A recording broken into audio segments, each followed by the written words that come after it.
Ngayong gabi sa reaksyon, silipin natin ang mga balita sa likod ng mga headline. Bawat police station bibigyan ng sapat na halaga para makasaayos sa Manila yung kanilang pinagtatrabahuan. Sa tingin ko, concerted effort yan para pagandahin yung imahe ng pulis sa isang bansa na ang mga pulis ay hindi nakikita bilang mga respetado o disiplinadong tao. Huwag ako kung naghahanap ka na magiging future mother of your kids. Kasi alam mo naman, di ba, na ayokong maging isang ina. For Filipinos, it's medyo abnormal not to have children. Yeah, kasi ang mga Pilipino are very relational and family-oriented.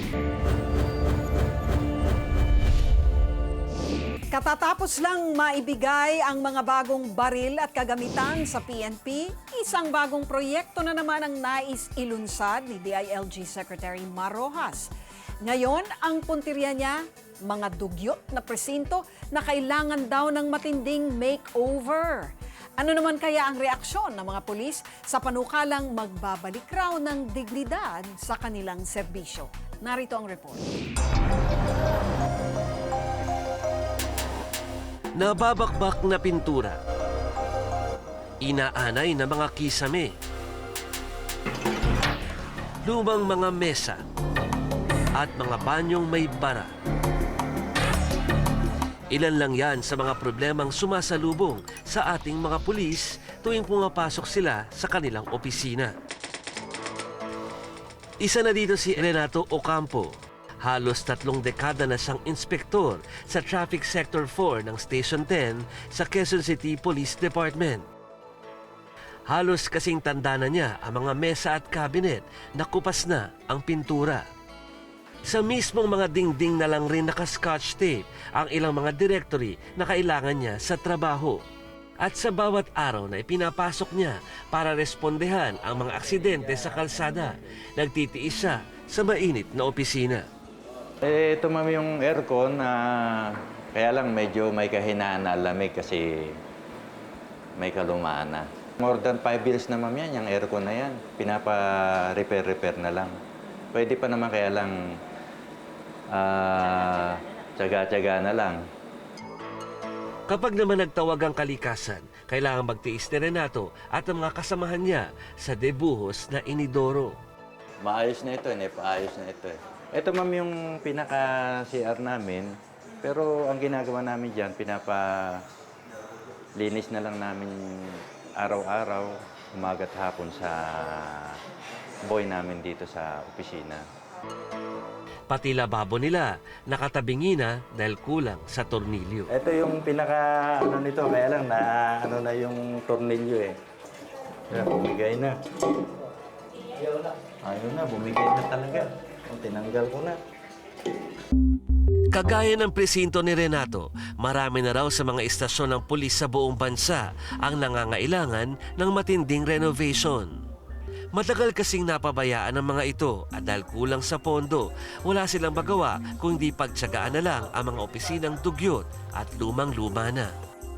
Kaya naman para matutukan ang problemang ito, inilunsad ni DILG Secretary Mar Rojas ang Oplan Hilamos. Ang bawat police station bibigyan ng sapat na halaga para makasaayos sa Manila yung kanilang pinagtatrabahuan. Bahagi raw ito ng Operational Transformation Plan at Capability Enhancement Program ng PNP.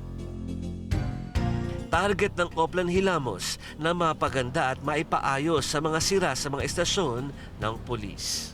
Anything that is an eyesore, no, doon sa station, definitely will need some works. No? So, uunahin muna natin yung mga nakikita. Yung mga hindi nakikita, like yung mga electrical wiring, water pipes na hindi nakikita, pero it's functioning naman, pwede na natin pagtiyagaan muna yon. 169 milyong piso ang nakalaang pera para sa proyektong ito. Ang bawat isang presinto na pasok sa listahan ng mga benepisyaryo makakatanggap ng 1 hanggang 300,000 piso na budget. Depende kung gaano kalaki ang kailangan para maipaayos ang pinsala sa kanilang opisina. Sa 1,766 police stations sa ating bansa, 810 ang natukoy ng PNP na prioridad mabigyan ng budget at karamihan dito nasa probinsya.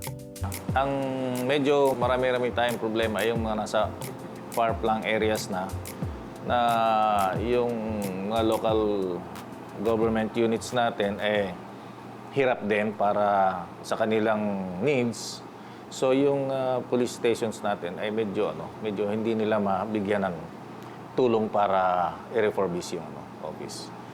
Higit sa pagsasaayos ng pisikal na itsura ng mga istasyon, ang tinutumbok ng Oplan Hilamos ay ang pagpapaganda ng imahe ng mismong kapulisan. Of course, we are also interested in seeing na yung ating mga communities will be feeling at home doon sa kanilang police station whenever they are seeking some help from our police officers. Ng ating mga police naman, they feel very dignified in performing their task, knowing na they have a better uniform, they have a better office, at equip sila ng kanilang gamit, maganda yung kanilang sasakyan, kumbaga nakakapag-build up ng confidence yun.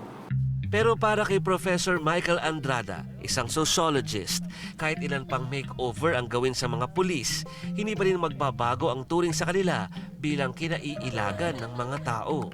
Sa totoo lang, napakarami ng programa ng ating pamahalaan at mismo ng DILG at saka ng ating kapulisan para i-reinvent yung kanilang sarili. Sa tingin ko, concerted effort yan para pagandahin yung imahe ng pulis sa isang bansa na ang mga pulis ay hindi, sabihin nating, hindi nakikita bilang mga respetado o disiplinadong tao, bagkus ay mga ahente lamang o agents na ginagamit ng ating pamahalaan para tayo ay dahasin at kontrolin. Kung gusto ng gobyerno na linisin ang pagtingin sa pulis, mas matinding pagbabago daw ang kailangan sa usapin ng sweldo at sa umano'y kurakot na sistema. Kailangan natin tignan kung gusto nating tumaas ang dignidad ng mga pulis. Una, bigay natin sa kanila yung mga benepisyo at sapat na sahod na tunay nilang kailangan. Pangalawa, kung gusto nilang tumaas ang dignidad ng mga pulis, kailangan malinaw na malinaw ang kanilang sense of nationalism, which is really to serve and protect the rights of the people. Isang hakbang man kung maituturing ang Oplan Hilamos para mapabuti ang pagsiserbisyo ng ating mga pulis, hindi dapat dito matapos ang reforma. Dapat makuskus, mahilod at mabanlawan ang bawat sulok at singit ng organisasyon para matanggal ang maduming pananaw ng mga tao sa mga pulis na may mandatong to serve and protect. Ako po si Joey Francisco, nag-uulat para sa Reaksyon.